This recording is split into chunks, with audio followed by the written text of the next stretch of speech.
It is Wednesday, November 25th, 2020. I'm Tulio Siragusa, broadcasting from Southern California. I'm joined today by Carlos Ponce, my co-host in Cuernavaca, Mexico. Hi, Carlos. Welcome back. Thank you, Tulio. And Mariel Navarro from Chihuahua, Mexico. Hi, Mariel. Good to have you back as well. Hey, guys. And then, of course, let's not forget our guest. This is why we do this. We have Fermin Morales, who's broadcasting. Where are you broadcasting from, Fermin? From Dallas, Texas. Dallas, Texas. Awesome. Yes, and Bo Sijuade, did I say that right? Sijuade. Sijuade, forgive me. And are you also in Dallas, Bo? I'm not sure he's hearing us. Perfect. Awesome. Excellent. Excellent. So we got Texas, California, and Mexico representing today. It's fantastic. It's a day before Thanksgiving, everyone. This is the last show for this week and the last show, I think, for the month. Maybe not. No, we have the recap show on Monday. But yeah, we got the recap. But before we forget, we want to wish you all a happy Thanksgiving. May you be safe. And we want to thank you for joining us. We have another great show today. But before we go right into that, let's get to know our guests. Who'd like to go first? Perhaps, Fermin, you can give us a little bit about yourself, and then Bo can follow. Tell us a little bit about you guys. Yeah, absolutely. To tell you a little bit about my personal life, I guess I'd call myself first generation Mexican American. Was actually born in Mexico. Basically, wait, Bo, can you hear me? There's some echo, Fermin. There's some echo. Just so that you know. Fermin, you're good. I think Bo's a little delayed, but keep going. We're good. Absolutely. Yeah, no problem. These are the type of things that we have to deal with this whole COVID thing. I wish I was there with y'all and being able to have it maybe in person, right? I'd love to be able to be out maybe somewhere in Mexico City or, properly in Mexico, have this conversation face to face. Awesome. Yes. But yeah, definitely. So I grew up down in Brownsville, Texas, was born in Matamoros, Tamaulipas. So I definitely appreciate being brought on because obviously we share that in common, right? We're all from Mexico. And again, growing up in a multicultural family, my family's been in Texas, I'm talking about for years and years and years, since like before the Alamo, have a mixed multicultural kind of a background, right? But in reality, mom is from Mexico fully on my mom's side. My dad, dabbled back and forth between Brownsville. He was born in Monterrey. Half of my family was born in Monterrey on my dad's side. So from there, I just bounced around a lot due to my dad's job. He's a doctor, so have gotten a chance to become extremely, aware of different cultures, different communities. Lived in Brownsville, Matamoros, Tijuana, San Diego, Mexico City, San Antonio, Dallas, and all this thanks to my parents, right? So they've been extremely, I think I've been extremely lucky. I've made some amazing friendships throughout that, which has helped, how that translates into Oyster has helped us make like this extremely good network that we've been able to reach out to even today. People that I met when I was 5, 6, 7, 8 years old, with social media being so prominent nowadays, it just makes it so easy to reach out to these people that you might have not thought you'd had contact, 20, 30 years ago. So from there, I ended up going to med school actually in Mexico for a year. My dad's a doctor, my mom's a dentist. So I thought naturally, I was like, I want to become a doctor too, right? From there, I went to UTSA, studied political science, had a couple of internships, ran a couple of campaigns, local city campaigns there in San Antonio, Texas, helped with their social media campaigning, did well in that. And through the internships, I kind of found out that I didn't want to be an attorney. I didn't want to be in politics. I was like, okay, kind of got to reevaluate. Took a sales job and kind of started falling in love with actually starting entrepreneurship, started another business or another company, very local within the Brownsville community during that time, where we helped out with recycling and try to implement that. Granted, it's very small. It's a smaller city, so it's a lot harder to implement and get everybody with the idea of that. I think the larger cities I've noticed are usually the first ones to advance into different forms of environmental awareness, and obviously to make them smart cities as well, as I'm noticing. Again, and that's what ties us all into Oyster, right? We're trying to make cities a lot smarter and help out on that end. So Fermin, let's talk about that. It looks like we lost Bo, another casualty of the internet dilemma. But hopefully, you'll be able to get back in, and we'll get an introduction from him. But tell us about Oyster. What is Oyster? You started going into it a little bit. Yeah. Tell us what gave birth to this idea. What do you guys do? What's your value proposition? Absolutely. No, I appreciate the question. So primarily, how the idea came to be. I had just traveled to New York City, and I'd just gotten back to Dallas. I just moved here, had taken a software sales job prior to that. And I'm a pretty open and very sociable guy. So we were out and about, and I'm trying to meet people, right? I'm out in Dallas. I'm like, well, I want to know where everybody's at. I want to know where the best places are at. I want to know, where I can go to. Everybody's at Mikosina in Highland Park. Well, like I mentioned, everybody is there having mambo tacos. Exactly. Well, if you're more like me, Tulio, I think I'm more of a mambo limousine. I don't know if you've heard of that. It's the equivalent. It's a smaller mambo taxi. It's a bigger one. So that's what does it for me. Well, because they limit you to 2 at Mikosina last time I was there, because those things are lethal. Maybe you're not holding. Maybe you're not holding your liquor well. I don't know. They never limit me to. Yeah. I don't know. Probably.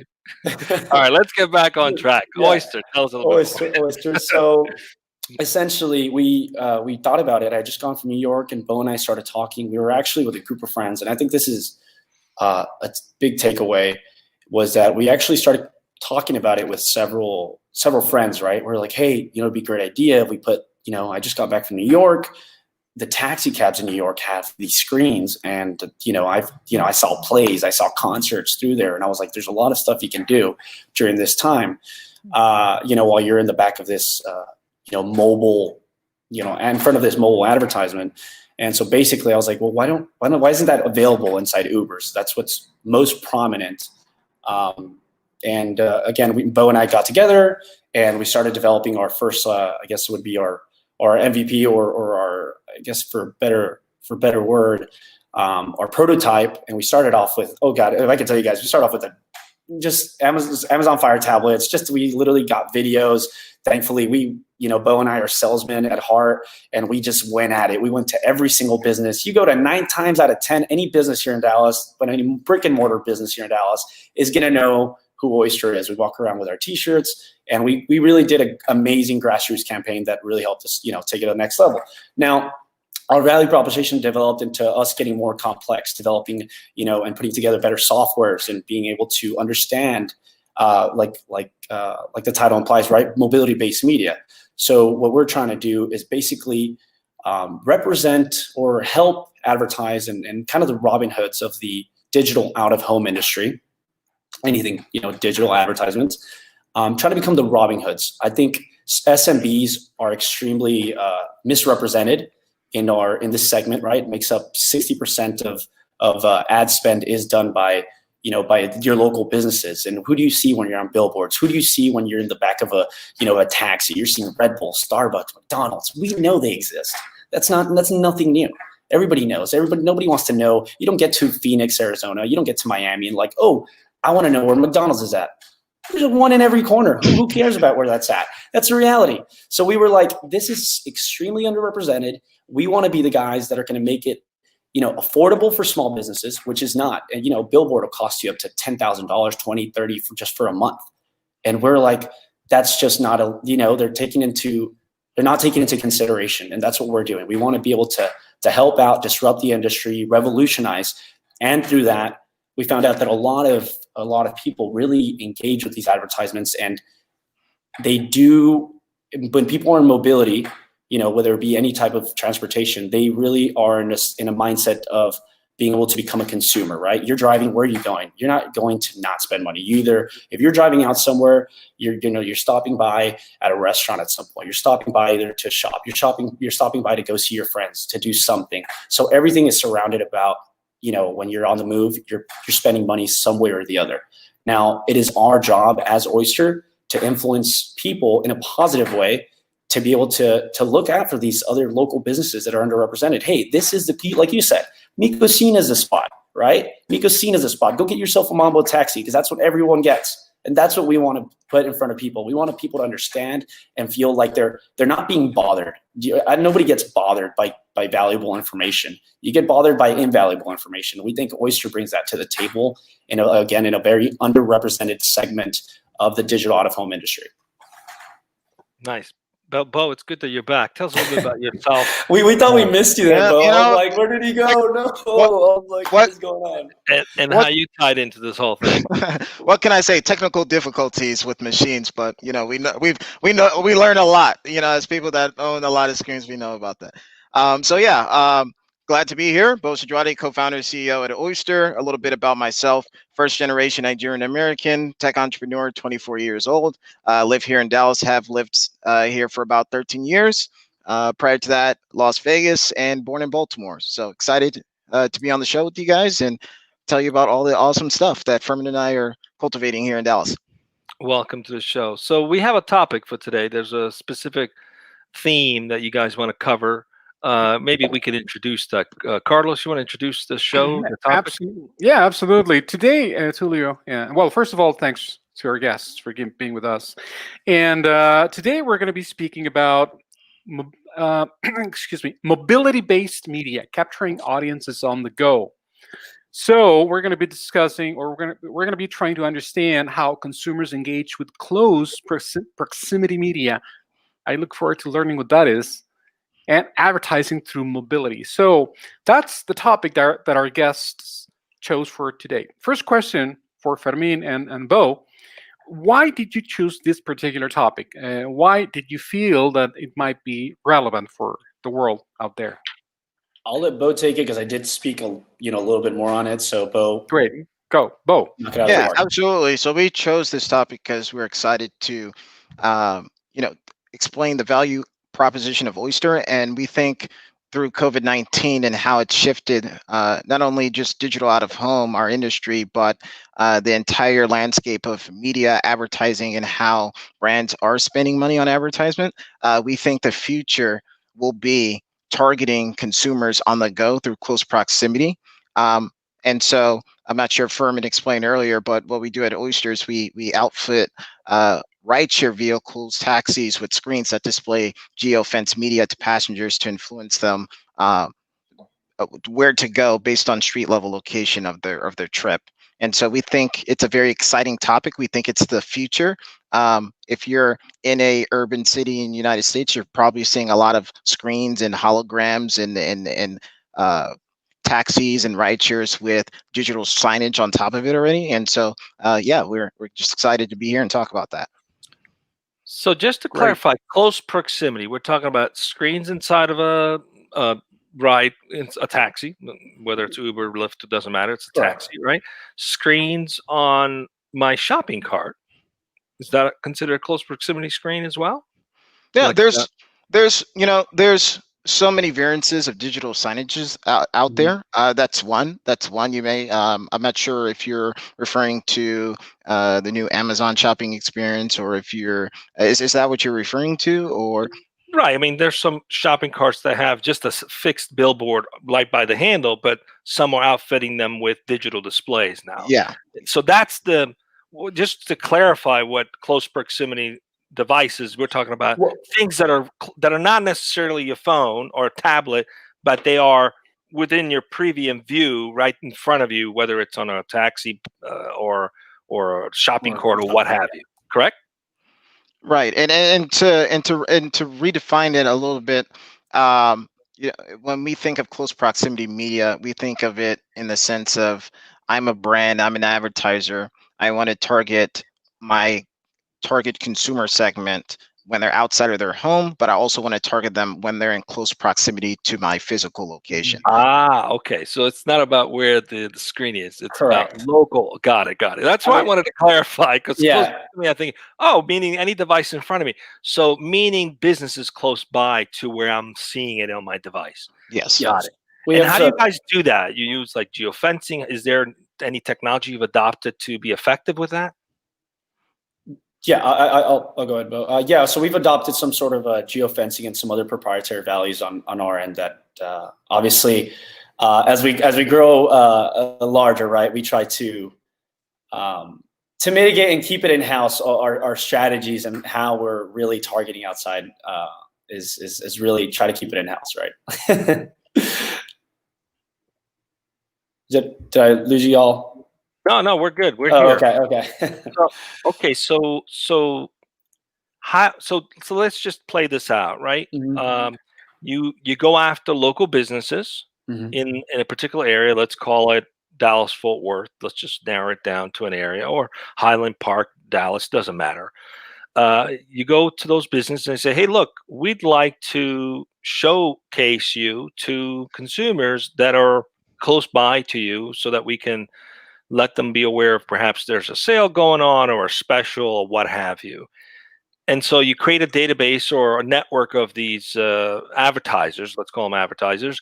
And then how do you then get it in front of the consumers? It's all on these Ubers and know those. How are you then determining the who to present? How do you give priority to whom? How is the structure? How do you make that happen? Yes. So if you're, so we partner with fleets and drivers independently that use services like Uber, Lyft, et cetera, executive travel.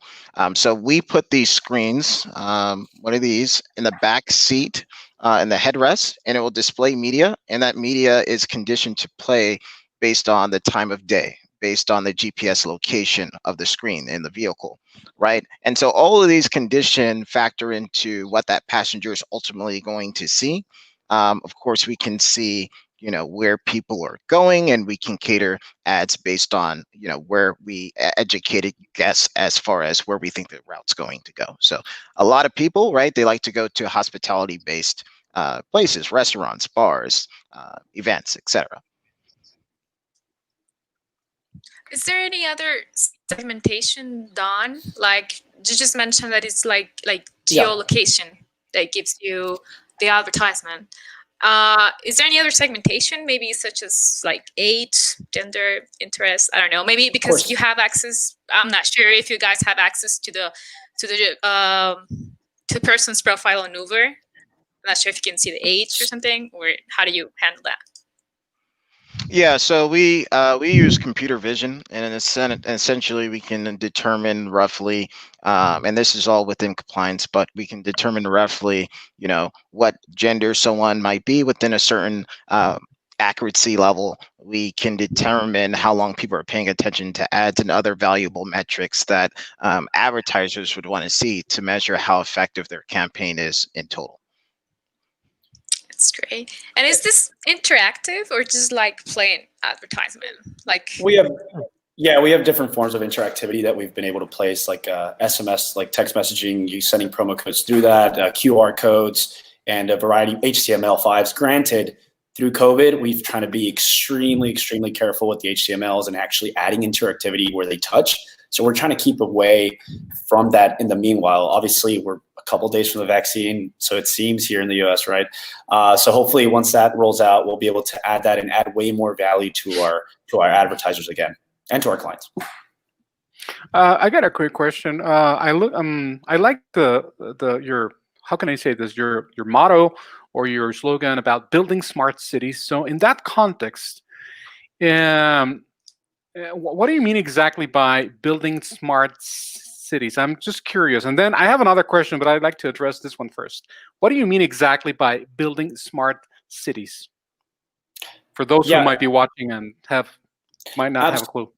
Absolutely. I do feel like once you have a lot of your city digitalized, right, it's going to take like multiple cities to the next step, right? So we have potential to be able to get in contact with local governments, state governments, even national. So it starts adding another value of how people can communicate within each other, right? And how you can actually drive people to places that, like I mentioned before, maybe under-segmented at that moment or underrepresented at that moment, right? So let's say a local government wants to communicate something. That's the way that I see us going into the future as well. And we are leading, hopefully, some conversations sometime soon with local governments here within Texas and trying to build that value. I do believe that as I mentioned, as we move forward, you start seeing, like, I think Tesla wants to roll out self-driving vehicles, right?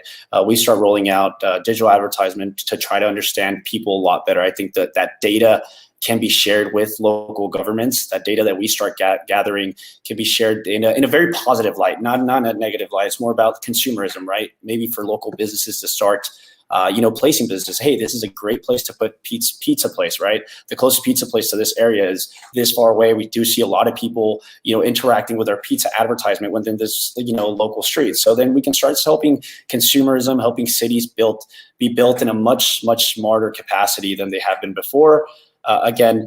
Maybe even like start helping with, tracking traffic and tracking different types of data that we're able to capture within our screen as well. Okay. Yeah. Thank you, Fermin. And one more is, well, you seem to have a mission, which is to simplify the way brands discover their next customer. So what I'd like to ask you is, okay, let me put it this way. Do you have at stake at all in the content that is being handled between the companies, brands, and their customer base? So do you have a stake at this, or how do you go about making sure that you participate in the right, let's put it this way, in the right in an ethical type of content scenario? I don't know if I explained myself, but I certainly hope so. Oh yeah, you definitely do. Go ahead. I'll let Bo touch. Of course, I just touched on the previous. Yeah. So we're heavily involved on the content side. I mean, if you're gonna operate an out-of-home network, what you'll find very quickly is that customers need your help kickstarting their campaign, right? So we cultivate all the ads on our platform. We film them, we produce them, and that's one of our strengths. And as far as ethical standards, we have standard guidelines as far as how the content's created, and then we also want to make sure certain things, profanity, nudity, things of that nature, religion, politics, are not broadcast on our network. So we're creating a fair environment for anyone that's watching our network. Great, thank you so much, Bo. Fantastic. Okay, back to you, Tulio. So currently, which markets are you just focused in the Dallas area, or are you planning to take this nationwide? What is your plan? Currently, we're in the Dallas DFW area. We're currently looking to launch in Q1 for the rest of the Texas market, Austin, Houston, San Antonio. And then opportunistically, based on that, there's a lot of great cities here in the United States that we envision our Oyster being, but we'll keep you a little bit in suspense. We'll see. Well, you got to start somewhere, right? I'm also curious about your expansion. Is it to continue to provide the full suite of services with the equipment, or do you foresee eventually licensing the platform and the buyers network, the advertisers, to other platforms that might be providing similar out of home advertising solutions? What's your long-term vision? Yeah, so with that's one of our. I'm glad you asked that question. Yeah, so that's what makes us different. On the front end, it's as simple as, or unsophisticated as, you're seeing screens and advertisement. But on the back end, so much data that we're collecting, hundreds of thousands of data points, and part of that smart city manifesto is that you have different networks out there that you might own a screen in a mall somewhere, and someone else may own a screen at an airport, and it might make sense to the advertiser to advertise on both, but there's been miscommunication. So now you have all these types of demand side platforms, programmatic, which is a big technology in our space, where customers can go to one portal and execute their campaign across multiple screens. So the whole industry, in short, to answer yes, right, we are building that. You have to participate on with that type of technology, programmatic DSP at some form or level. But yes, we imagine that in the future, Oyster's technology and our know-how and our proprietary way of displaying media can be licensed and replicated across multiple markets, not just the US, but internationally as well. And I was going to say, this is something that's like industry standard. This is where the future is going. And that's what I meant in, making a smart city. That's where everything gets digitalized. I mean, everything starts getting communication. So we're, as consumers, we're being offered much more relevant and things that are going to help us really in the long term. Well, but if you look at the LumaScape ad tech space, it's so fragmented, right? And everybody's got their specialty. You're either a buy side or a sell side provider, or you're an agency or a creative agency. There's different elements that you tie in and bring together. Usually that's what a good agency will do, right? We'll tie in and bring together a solution for the end customer. The end customer is not always the SMB. That's the problem. So you guys are already serving a marketplace that's underserved, but you're providing a few things. You're providing the tie-in for the buys. You're providing the demand through the eyeballs, and you're also providing the equipment to display the content, and you're doing the creative of the content, which is a very unique thing. So do you consider yourself a technology company, an agency? How do you see yourselves? Data, I think. I think data. We're a data company. I think that's where we're going to lead. I think that's what's going to lead, right? As any large company, and both Bo and I are extremely ambitious. Our goals are not just to become media agency or ad agency or tech company, or we truly do believe that as everything intertwines, the driving force of the future is definitely going to be data, right? It's the gasoline that's going to fuel all of us to understand, what we're doing to a much higher level. Granted, all the other things are just adding to what we understand about our consumer and our segment. Absolutely. And echoing Fermin here, yes, we're definitely, I'd say we're a data company. When you look at MarTech in general, in 2000, like just over the last 9 years, 2011, I think there's just a statistic, there was maybe 140, 170 marketing tech companies. Today you have well over 7,000. And the thing is, when you look at media spend, online ads, I believe, was around 120, 140 billion estimate in spend in the US last year alone. Our industry is at 8.5 last year. And there's so much opportunity with all these marketing tech platforms for our specific segment of media to gain more market share of total media spend. But the problem is that the tools that are used, the way they're explained, the UI, the UX is way more sophisticated than the buyer. And so by us focusing on the data, and we present our customers right now as we speak with unique data sets like route trends, insights, number of drop-offs, foot traffic, passengers, things of that nature that are sophisticated on the back end, but unsophisticated as far as what the customer can see. I think that's really valuable. And I think there's an opportunity for us to work with multiple tech firms in our space to tie in our data set with theirs, but present it to where it makes sense.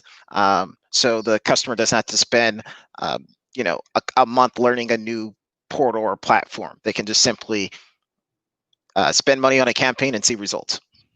Absolutely.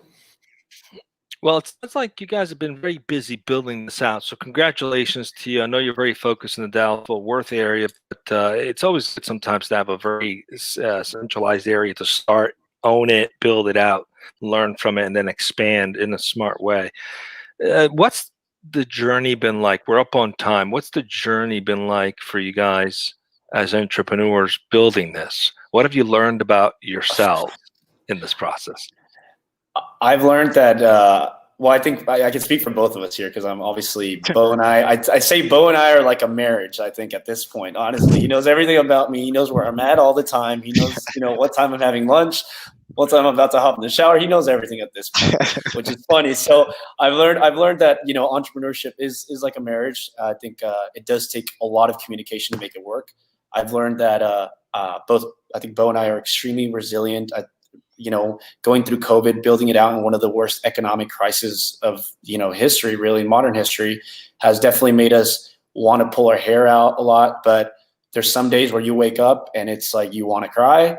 And there's some days that you wake up and you're like, okay, I'm capable, I'm intelligent enough. I know I can get through this. Personally, I think it's definitely driven us to be innovative, be creative, and definitely taking out that extra, como, how they say, how he say in that video, Tulio, get that extra foi outside of your mental, key there, and it's just bringing out I think the best of both of us. Then go ahead, Bo.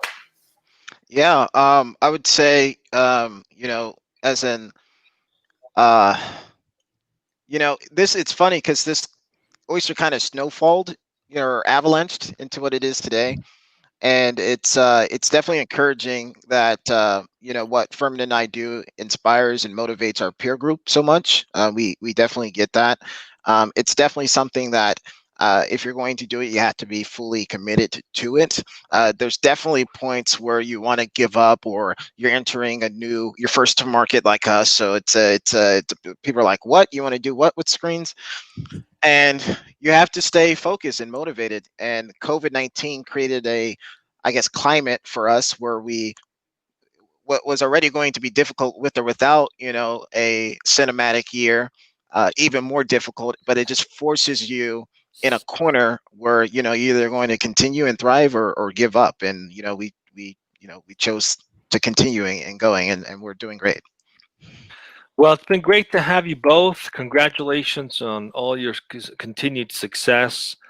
We will look forward to following your journey and seeing how you expand, and hopefully have you back in a little while later and see what kind of use cases you have to share with us. We're done for the week. Want to wish you all again a happy Thanksgiving. Be safe. Enjoy your time off with family. We will be back Monday at 1 p.m. Pacific to do the recap show. We will recap 3 shows. Even though we had a short week, we still managed to get 3 shows in. So excited to do that, and we will highlight all the key points. So come back at 1 p.m. next Monday for another edition of Dojo Live. Until then, take care and stay safe. Thank you all. Tulio, don't forget to mention before you go, don't mention that for the recap, if you're watching and you want to be one of these squares right here, and as a guest, just let us know through any of our many channels out there. Just leave us a note or a comment.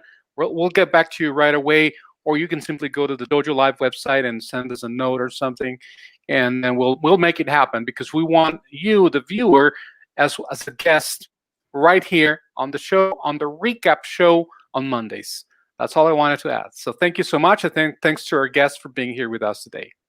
Thank you all. If y'all are ever in Dallas, let us know. We'll be more than happy to host y'all once COVID is over, granted. Oh, absolutely. Absolutely. All right. Thank you all. You have a good one. Happy Thanksgiving. We'll take you up on that. Thank you. Definitely. Happy